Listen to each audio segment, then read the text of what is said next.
Hello everyone and welcome to the September recap for the Auburn University RFID Lab. I am the director of the lab, Justin Patton. Quick update for this month, a couple of topics, starting with aviation. So we have a new program that we've started with a few of our airline partners and also with some of the airframe folks on catering. This is something we've been looking at for a while now. Catering is a known issue on airplanes. All of you who have flown have probably seen this firsthand. There's a lack of tracking on the amount of food that goes on the airplane, the amount of beverages that go on the airplane, what's consumed, what's not consumed. We don't have a lot of data to optimize a lot of that as well, and a lot of stuff just gets thrown away. We're flying around and burning fuel and stuff that nobody's gonna eat.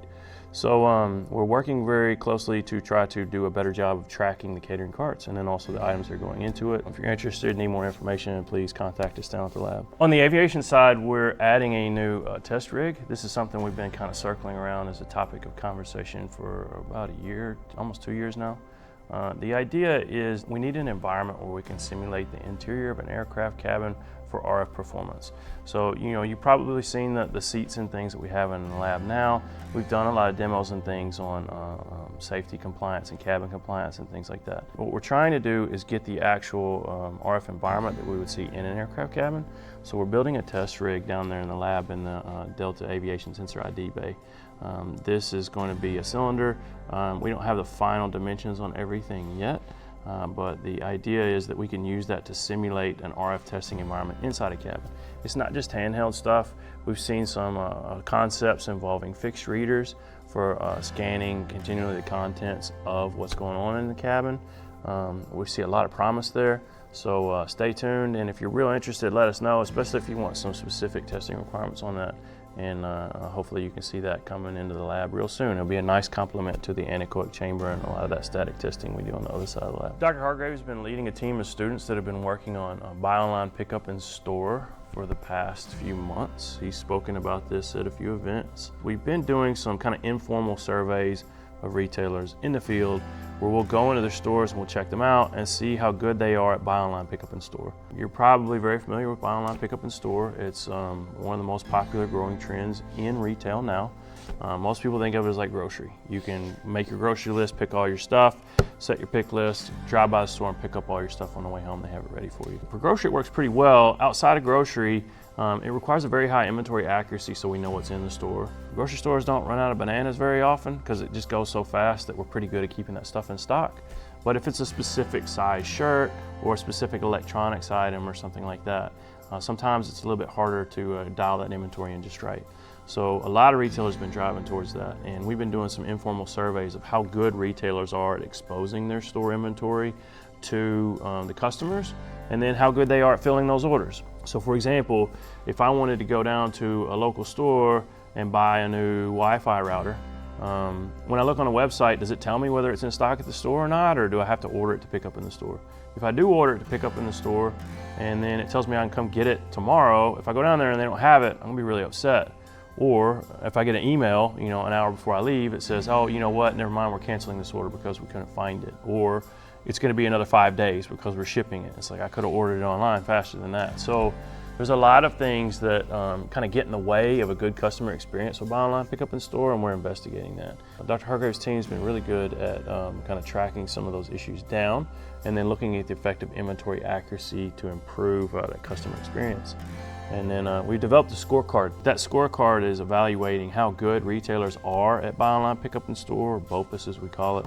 And then what things could they do to improve those metrics. So that's coming up as well. Case pack. So data quality is a big deal.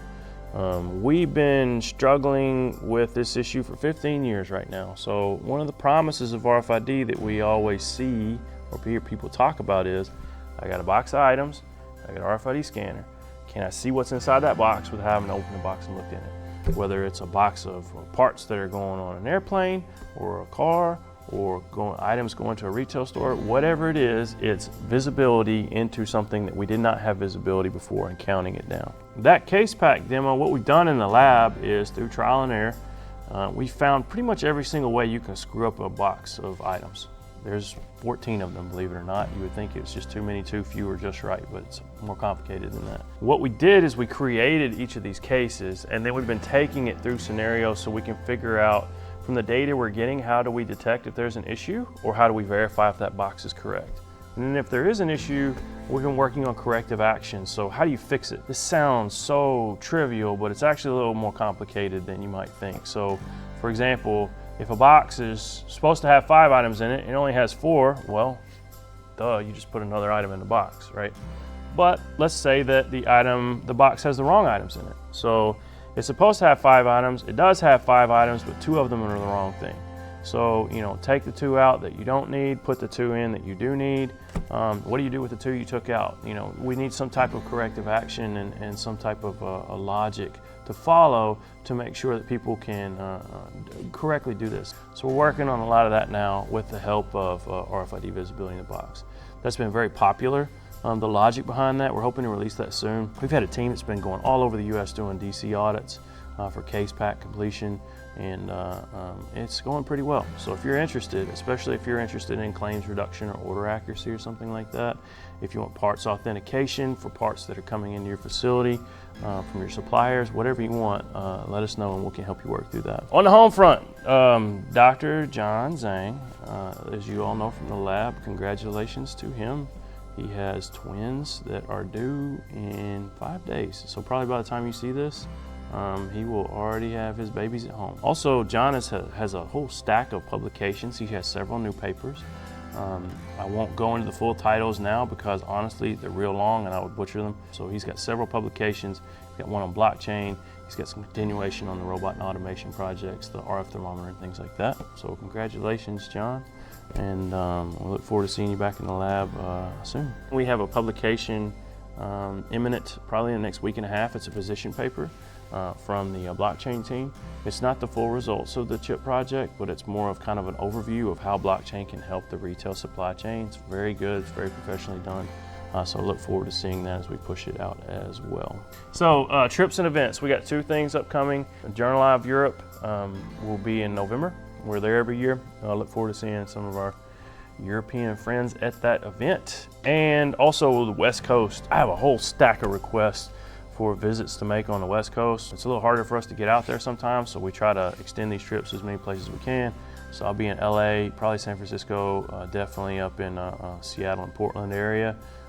If you need us, if you're interested, give us a shout and we might be able to come by and swing by and see you as well. But we're trying to hit as many of our partners on that coast as possible on this upcoming trip.